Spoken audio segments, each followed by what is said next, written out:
The constant is Clemson, and they are back atop the ACC. They remain perfect on the season. Clemson is declared kings of college football and national champs. He has taken this program to a whole different level.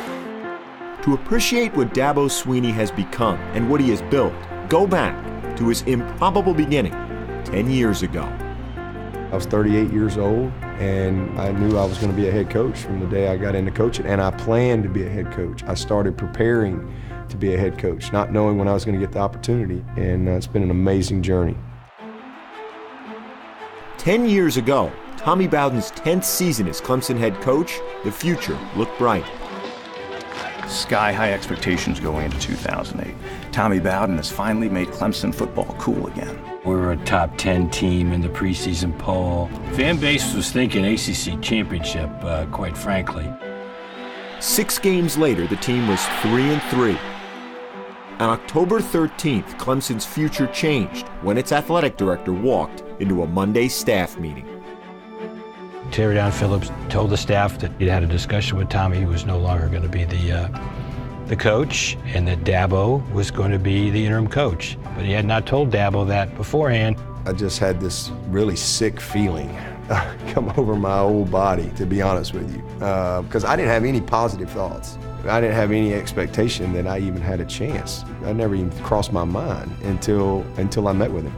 I do remember saying, Dabo, you're the head coach. Fix it. You got the authority to fix it. I'm not going to get in the way.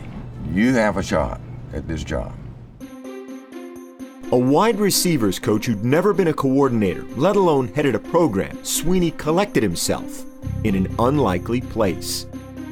Well, first thing I did is I went and got in a storage closet somewhere, because now I had this flood of emotions. I had a million thoughts going through my head, and I'm just writing. I'm writing notes. He called me several times that day, and he said, I think I'm gonna have to make some really hard decisions, based on some of the staff members, and I need to make them like right now. 1 hour after getting the job, he'd replaced the offensive coordinator. A few hours later, he met with the team, who knew him well already. The day he was the interim, and we had 85 players on scholarship, he had signed 38 of the 85. I can't remember another coach who had signed that many on any staff in the 40 years I was at Clemson. We don't have a great hand, but we got a chance. And so we're going all in. And I need these players to be all in. And we'll see what happens. If Swinney had most players with him, by the next week, he wanted the students, too. This is what it's about, okay? It's about everybody being one. Invite the students to come to practice to watch how we do things. There was a punting competition. There were some other football drill skills competitions. By the time Clemson faced its rival South Carolina, Swinney had gone 3-2 in a 6-week tenure. And all understood what that game meant.